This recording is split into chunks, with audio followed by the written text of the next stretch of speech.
inactivity that followed were dubbed the Phony War.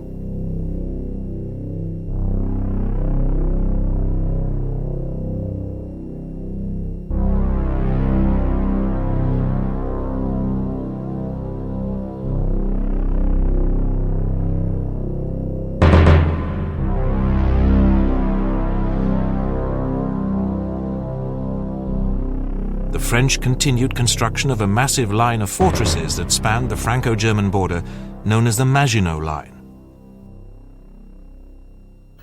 Partly the Maginot Line reflected a philosophy that what France wanted was a large nation in arms and that it would fight the next war defensively, that it expected an enemy to attack and to be overwhelmed by fixed French defences and by firepower. The British Army, in the form of the British Expeditionary Force, also pushed forward to defensive positions in France and Belgium. But still, no attack on Germany took place.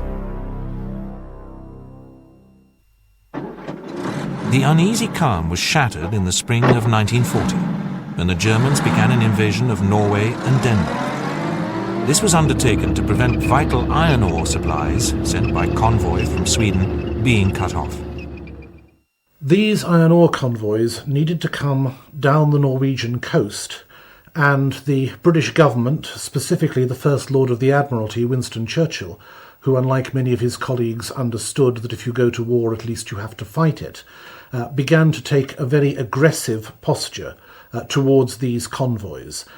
The Royal Navy began to force these convoys further and further into Norwegian territorial waters, and then the British took the critical decision to start mining Norwegian territorial waters in order to cut off these iron ore supplies to Germany.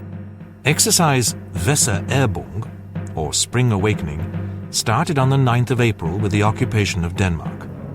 The whole operation took less than 24 hours. The following day saw German troops invading Norway, with German paratroops taking Stavanger Airport. British, French and Polish forces managed to put up some resistance. In the waters off Norway, the British Navy managed to cause considerable destruction to the German ships in the port of Narvik. The loss of so many ships would have repercussions on German naval power for the rest of the war. The losses of the Norwegian campaign left the Germans with virtually no ships left to support either their campaign against France, beginning in May 1940, or the subsequent plans for the invasion of Britain. The Allied troops were eventually withdrawn, and Norway was taken. The Germans poured troops, armour and supplies into Norway. The Allies' last chance for a foothold in Europe was slipping away.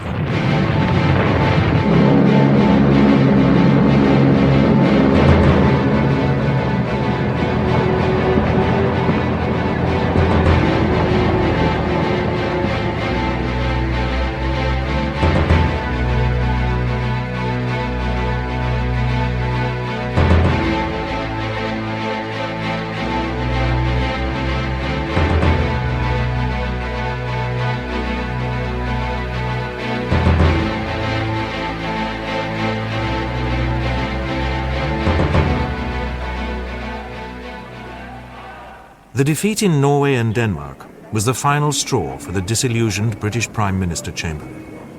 On the 10th of May, his government resigned to make way for a new coalition government led by the former Lord of the Admiralty, Winston Churchill. His first day in power was to be an eventful one. The same day saw Hitler launch another blitzkrieg attack on neutral Belgium and Holland.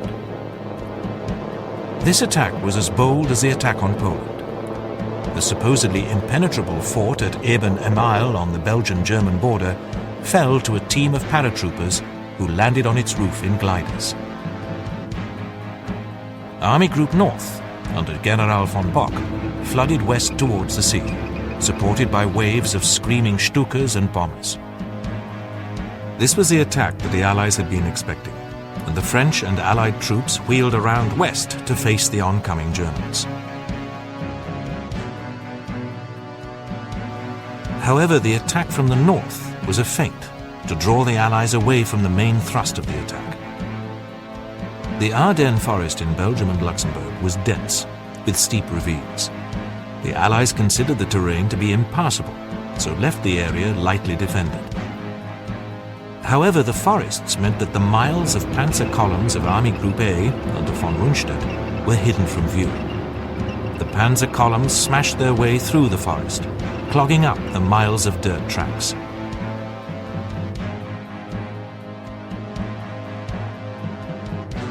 By the 12th of May, German spearheads had reached the River Meuse, and a bridgehead was established. The French commander, Gamelin, had left only a small contingent of defenders who fought bravely but stood no chance against the Germans.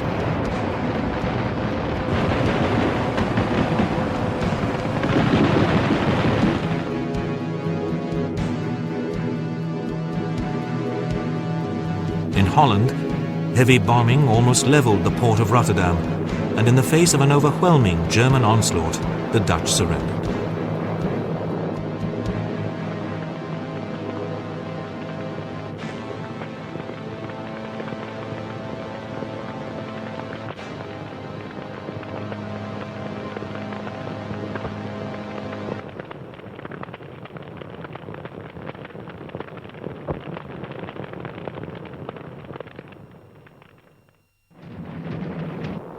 The Allied forces, including the BEF, started to fall back towards France. But the advancing panzers had crossed the Meuse and were now threatening total encirclement of the Allies.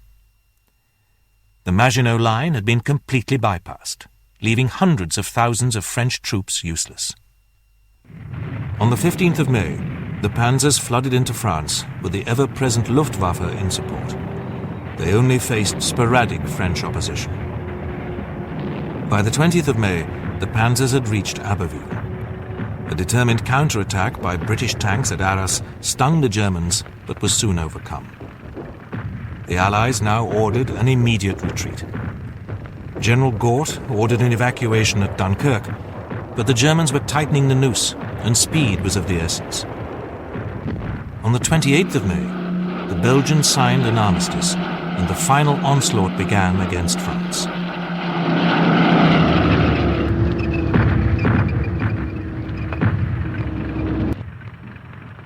The enormity of the situation dawned on the French, who made plans to move their government. As the final encirclement of the Allies was complete, Hitler amazingly issued a stop order to the army. Goering's Luftwaffe were to be given the chance to finish off the Allies, but bad weather meant a delay in operations. This delay was to lead to the miracle of Dunkirk. In the next 9 days, over 338,000 British and Allied troops were lifted off the beaches of Dunkirk and its small harbour by a flotilla of small boats and navy ships. This would keep Britain in the war, but would signal the end for France.